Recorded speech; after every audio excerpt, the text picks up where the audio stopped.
नमस्कार, मैं हूं आपके साथ मेनका चौधरी। सुबह के 10:30 बज चुके हैं और वक्त अपना उत्तराखंड का।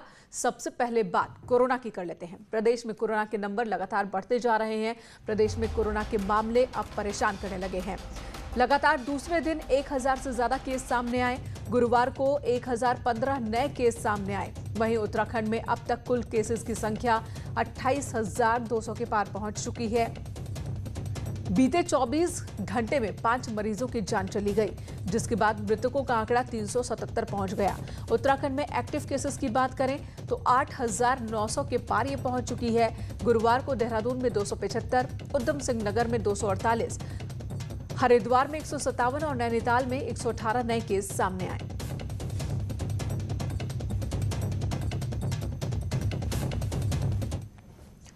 और वहीं सीएम त्रिवेंद्र सिंह रावत का कहना है कि राज्य में 27,000 मरीजों के लिए इस वक्त व्यवस्था है। सीएम ने कहा कि जिस तरह केस बढ़ रहे हैं उसमें बिना लक्षण वाले मरीजों को होम आइसोलेशन में ज्यादा रखा जाएगा।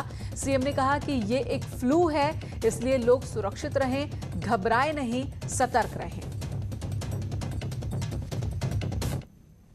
कि थोड़ा सावधानी बरतें, सतर्कता बरतें।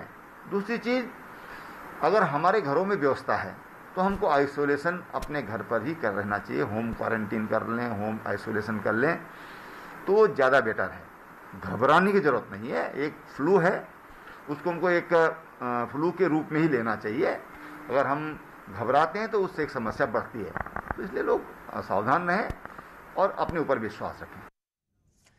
तो सीएम लोगों से अपील कर रहे हैं कि घबराएं नहीं, लेकिन सतर्क रहें, खुद को सुरक्षित रखें।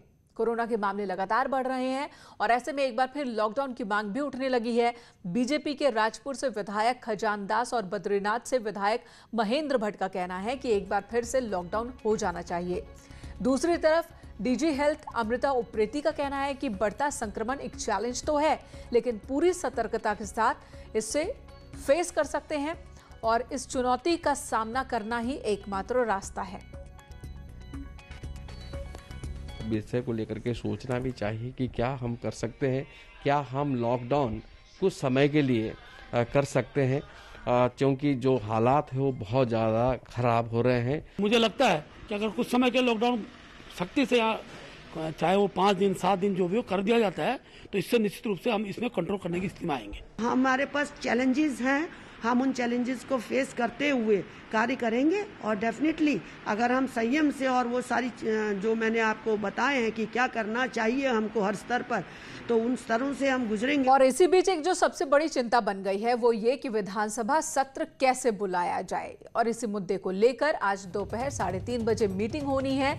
मीटिंग में स्वास्थ्य विभाग की टीम भी मौजूद रहेगी और इस बात पर खास तौर पर ध्यान देगी। टीम देखेगी कि कोविड प्रोटोकॉल के तहत पूरी व्यवस्था किस तरह की अभी तक की गई है। सत्र की तैयारियों पर फाइनल मुहर आज की मीटिंग में लगने वाली है। और इससे पहले सीएम त्रिवेंद्र सिंह रावत ने विधानसभा का निरीक्षण किया था विधानसभा अध्यक्ष के साथ। ये वीडियो उसी दिन का आप देख रहे हैं। बाकायदा उन्होंने खुद देखा था कि कहां कैसे बैठने की अरेंजमेंट हो सकती है। सुनील नवप्रभात हमारे सहयोगी इस वक्त हमारे साथ देहरादून से जुड़ चुके हैं। सुनील, समस्या बहुत बड़ी है। एक तरफ प्रदेश में कोरोना के मामले बढ़ते जा रहे हैं, आम और खास इसकी चपेट में आ रहे हैं, और दूसरी तरफ विधानसभा सेशन होना है और विधायकों के बैठने की जगह उस हिसाब से है ही नहीं जो प्रोटोकॉल के हिसाब से चाहिए।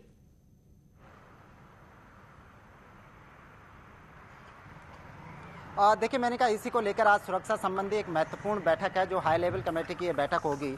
इसमें राज्य के चीफ सेक्रेटरी होंगे, सेक्रेटरी होम होंगे, डीजीपी होंगे, डिस्ट्रिक्ट मजिस्ट्रेट होंगे, एसएसपी देहरादून इसमें मौजूद रहेंगे, डीजी हेल्थ इसमें मौजूद रहेंगे और स्वास्थ्य विभाग के जो अन्य कर्मचारी हैं और सुरक्षा संबंधी जो अन्य एजेंसीज हैं उनके टॉप लेवल ऑफिसर्स आज की मीटिंग में होंगे। 3:30 बजे के आसपास ये मीटिंग होगी। विधानसभा अध्यक्ष इस मीटिंग को लेंगे और इसमें तय किया जाएगा कि जो विधानसभा का जो मंडप है, विधानसभा का जो सदन है, उसमें किस तरह से जो विधायक बैठेंगे, सोशल डिस्टेंसिंग का उसमें पालन हो। सुनील, क्या सत्र की तारीख खिसक भी सकती है? क्योंकि बहुत से इंपॉर्टेंट लोग वो भी कोविड की चपेट में आए, कुछ ठीक भी हो गए हैं, लेकिन अभी क्वारंटीन पीरियड में रहना होगा उन्हें।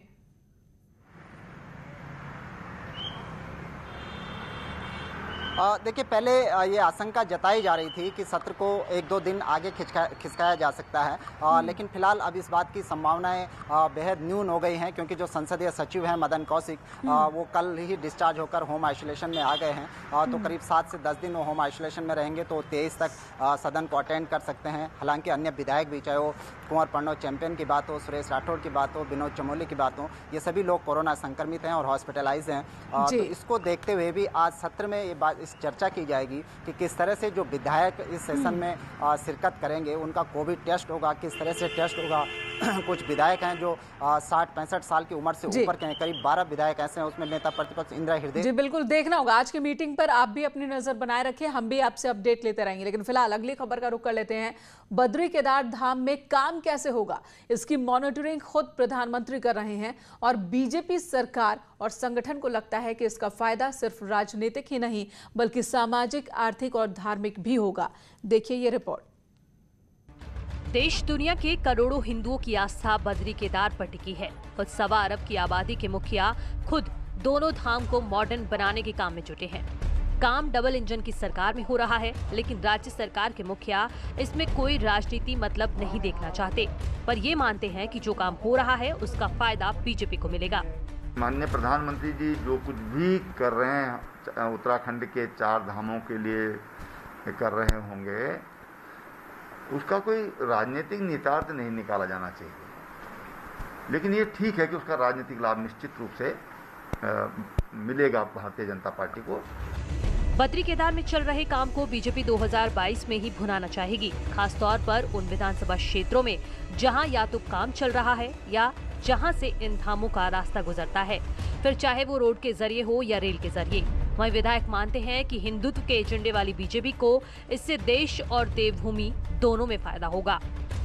मैं कह सकता हूं कि बड़ी संख्या में यात्री पहुंचेगा। श्रद्धा का क्षेत्र है, श्रद्धा का पूरा बड़ी संख्या में लोग आएंगे और साथ साथ जो ऑल वेदर है, रेलवे है, इसके मायने ये हैं कि बद्रीनाथ जी का जो भव्य रूप है, जो माननीय मोदी जी ने उसकी कल्पना की है, वो धरातल पर उतरेगा, तो इसका लाभ सबको मिलेगा। संकल्प और पुनर्निर्माण करने का माननीय मोदी जी ने जो निर्णय किया, निश्चित रूप से उससे भारत की सरकार और उत्तराखंड की सरकार को बहुत गति मिलने वाली है। बद्री केदार धाम में चल रहा काम भले ही सूरत संवारने का हो, पर प्रधानमंत्री के मोदी के नाम और यहाँ चल रहा काम 2022 में सत्ता की राह आसान करेगा, इसकी पूरी उम्मीद बीजेपी को है। न्यूज़ 18 के लिए देहरादून से दीपांकर भट्ट की रिपोर्ट। इधर मौसम के पूर्वानुमान को लेकर पौड़ी के लैंसडाउन में लगने वाले डॉपलर रडार को लेकर एक खबर है। खबर ये कि एक बार फिर बीजेपी के राष्ट्रीय मीडिया प्रमुख और राज्यसभा सांसद अनिल बलूनी ने पहल की है। उनका कहना है कि डॉपलर रडार को लेकर उन्होंने रक्षा मंत्री राजनाथ सिंह और केंद्रीय मंत्री हर्षवर्धन से बात की और जल्द ही इसे लेकर कोई बड़ा फैसला लिया जाएगा। उनका कहना है कि राजनाथ सिंह की ओर से रडार को लेकर उन्हें भरोसा मिला है। आपको बता दें, बलूनी हमेशा से उत्तराखंड से जुड़े मुद्दों को लेकर आगे रखते रहे हैं और इस मामले में उनकी पहल पर प्रदेश को काफी फायदा पहुंचेगा। नमस्कार मित्रों, कल एक समाचार मैंने देखा जो कि विचलित करने वाला था। समाचार था कि पौड़ी जनपद के लैंसडाउन में मौसम की भविष्यवाणी को करने वाला जो डॉपलर रडार लगाया जाना है वह किसी और राज्य में भी भेजा जा सकता है, ऐसी आशंका जताई गई थी। आज सवेरे से मैंने भारत सरकार के जो संबंधित विभाग हैं उनसे बातचीत की और जो हमारा अर्थ साइंस डिपार्टमेंट है उसके मंत्री डॉक्टर हर्षवर्धन जी से मेरी विस्तार से चर्चा हुई और मुझे यह पता लगा कि जो डॉपलर रडार लैंसडाउन में लगना है, क्योंकि वो कैंटोनमेंट की ज़मीन है, तो उस पर कुछ एनओसी के इश्यूज लगातार आ रहे हैं। मैंने तुरंत भारत के रक्षा मंत्री आदरणीय राजनाथ सिंह जी से इस बारे में विस्तार से बातचीत की और मैंने बताया कि उत्तराखंड के अंदर आप लगातार देखते ही हैं कि अतिवृष्टि, बादल फटने की घटनाएं होती है और यहाँ पर मौसम का पूर्वानुमान लगाना बहुत ही आवश्यक हम लोगों के लिए है। आदरणीय राजनाथ जी ने मुझे ये भरोसा दिलाया है कि वह इस विषय को जल्दी शॉर्ट आउट करके और लैंसडाउन में ही ये डॉपलर रडार लगे, ऐसी व्यवस्था वह जरूर करेंगे। मैं आदरणीय राजनाथ जी का, आदरणीय डॉक्टर हर्षवर्धन जी का आभारी हूँ कि उन्होंने उत्तराखंड की इस समस्या के बारे में विचार किया।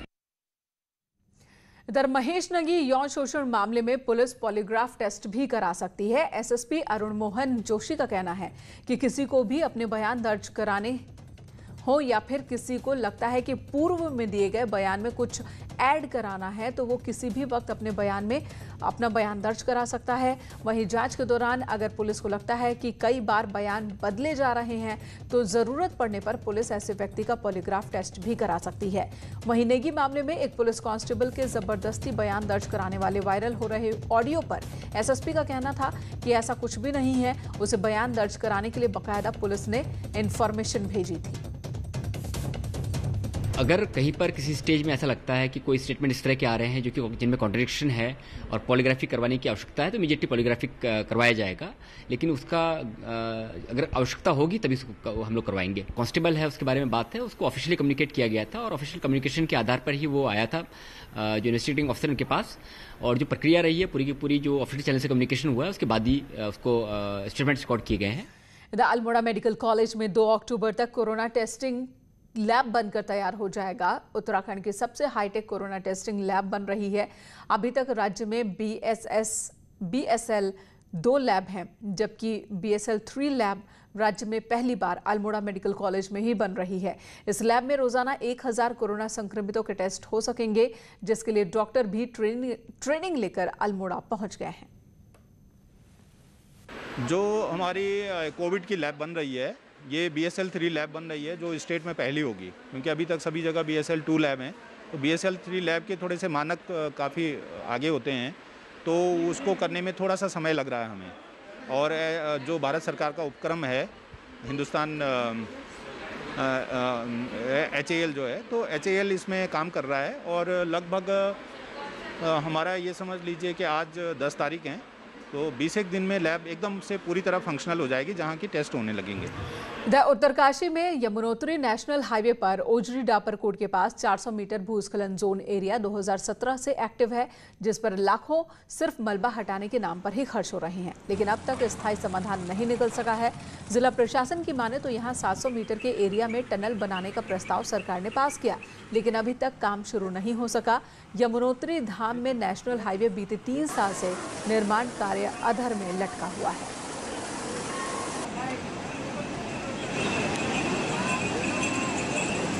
दूसर में जो राष्ट्रीय राजमार्ग ने जो डाबरकोट में जो है 700 मीटर की सुरंग की भी सैद्धांतिक स्वीकृति दे दी है, और मैं समझता हूँ सुरंग का भी जो है वहाँ पे जल्दी निर्माण होगा, लेकिन इन सब स्वीकृतियों में निर्माण में जो है समय लगने वाला है। तो मैं सरकार का भी धन्यवाद करना चाहता हूँ कि तुरंत ही उन्होंने संज्ञान लिया और वहाँ पे ये प्रथम चरण की स्वीकृति दे दी है। द्वितीय चरण की स्वीकृति मिलते ही वहाँ पे कार्य प्रारंभ हो जाएगा।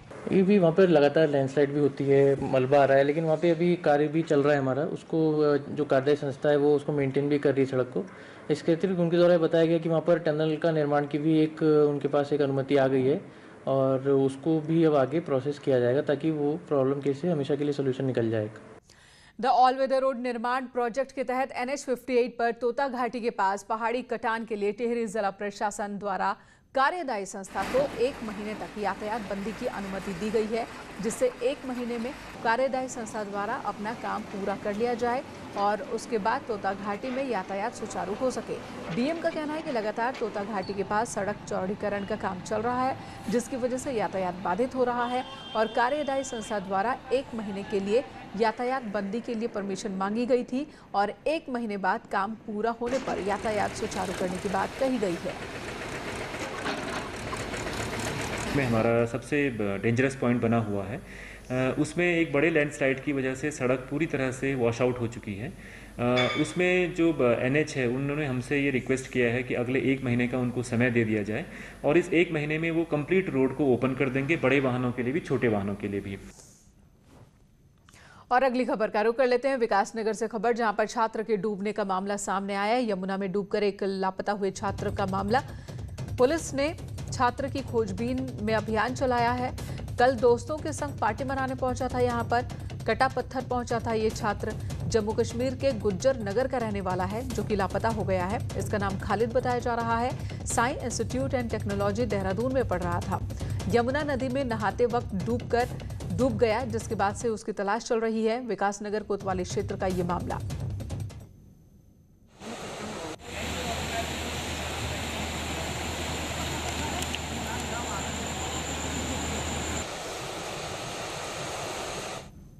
उधर लद्दाख क्षेत्र में चीन द्वारा लगातार की जा रही हिमाकत को देखते हुए उत्तराखंड से लगी चीन सीमा पर भी सेना की मुस्तैदी बढ़ा दी गई है।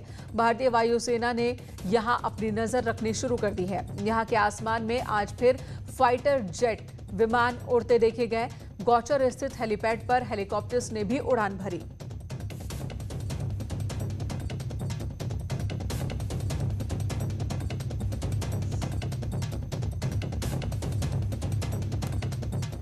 ब्रेक के बाद खबर रामनगर से, जहां 30 सितंबर तक गड़जिया मंदिर नहीं खुलेगा। तो बड़ी खबर इस वक्त आ रही है, कोरोना के बढ़ते मामलों को देखते हुए ये फैसला लिया गया है। गड़जिया मंदिर समिति ने ये फैसला लिया। पहले 18 सितंबर से मंदिर खोला जाना था, लेकिन ये तारीख बढ़ा दी गई, 30 सितंबर तारीख कर दी गई और अब इस तारीख माफ कीजिएगा, अब इस तारीख पर भी मंदिर नहीं खुलेगा। बताया ये जा रहा है कि जिस तरह से प्रदेश में इस वक्त कोरोना के मामले लगातार बढ़ रहे हैं, इस वजह से ही गड़जिया मंदिर समिति ने ये फैसला लिया है कि 30 सितंबर को मंदिर नहीं खुलेगा। तो 30 सितंबर तक मंदिर नहीं खुलेगा, जबकि ये 18 सितंबर को ही खोलने की बात कही गई थी, लेकिन ये इस पूरे महीने भी मंदिर के कपाट बंद ही रहेंगे। उधर खटीमा में आबकारी विभाग ने बड़ी मात्रा में अवैध कच्ची शराब जब्त की है। आबकारी विभाग के मुताबिक सूचना पर आलावर्दी गांव में जंगलों में पहुंची थी टीम, जहां बड़ी मात्रा में कच्ची शराब बनाने की भट्टियां मिली। आबकारी टीम ने मौके से 300 लीटर कच्ची शराब के साथ 15 भट्टियां और 15,000 लीटर लहन नष्ट किया है। द्वारा एक बड़े पैमाने पे कच्ची शराब की खेप तैयार की जा रही है और वो खेप जो है आम खटीमा की संबद्ध क्षेत्रों में आ रही है।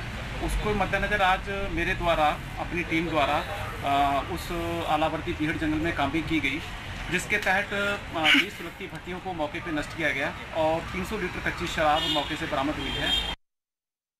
शराब के ड्रम्स पेड़ों पर टांग कर रखे थे माफियाओं ने, लेकिन फिलहाल अब एक्शन यहां पर लिया गया। उधर कोटद्वार से खबर, जहां एक हाथी लोगों के पीछे दौड़ता दिखा। बताया ये जा रहा है कि लोगों की भीड़ हाथी को देखने पहुंची थी, लेकिन इसी दौरान हाथी को गुस्सा आ गया और हाथी ने लोगों को दौड़ा दिया, जिसके बाद वहां मौजूद लोगों में भगदड़ मच गई। तस्वीरें कोटद्वार के सद्दबली मंदिर के पास की बताई जा रही है। एक हाथी जो कि शहर में पहुंचाया था, इसे देखने के लिए कि बड़ी संख्या में लोग हाथी को घेरने पहुंच गए थे और जैसे ही हाथी को गुस्सा आता है, भगदड़ मच जाती है।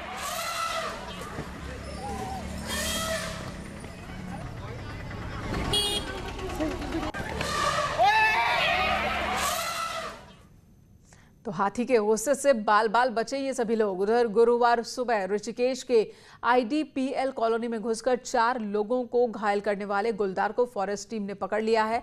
देर शाम देहरादून जू इसे पहुंचाया गया। फॉरेस्ट टीम को खूंखार गुलदार को काबू करने में करीब 8 घंटे का वक्त लग गया।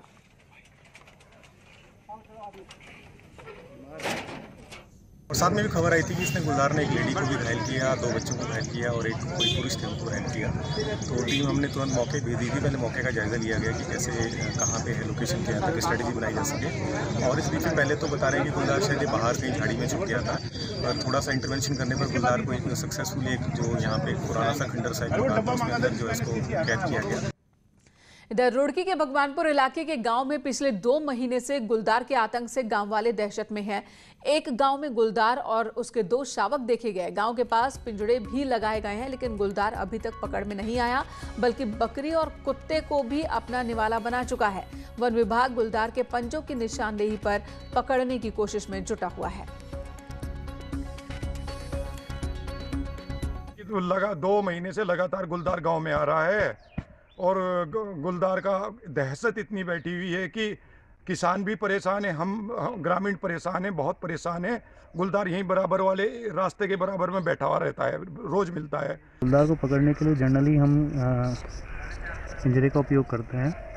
तो पिंजरा यहाँ पर लगा दिया गया है, तो लगातार शाम की गश्त भी की जा रही है।